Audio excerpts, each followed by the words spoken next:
Satuan Lalu Lintas Polres Sipil. Pagi ini kami melaksanakan kegiatan Jumat Bersih, di mana kami hari ini mengunjungi Pantai Cemara Indah Kota Pelaga, di mana kami lihat tempat wisata banyak sampah-sampah yang berserakan. Kami hari ini mencoba untuk membersihkan sampah-sampah yang ada di sepanjang Pantai Gosong. Gunanya apa?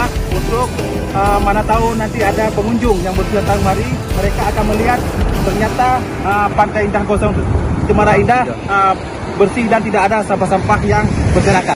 Dan kami himbau kepada masyarakat yang berkunjung ke Pantai Cemara Indah agar menjaga kebersihan, karena kebersihan sebagian dari iman.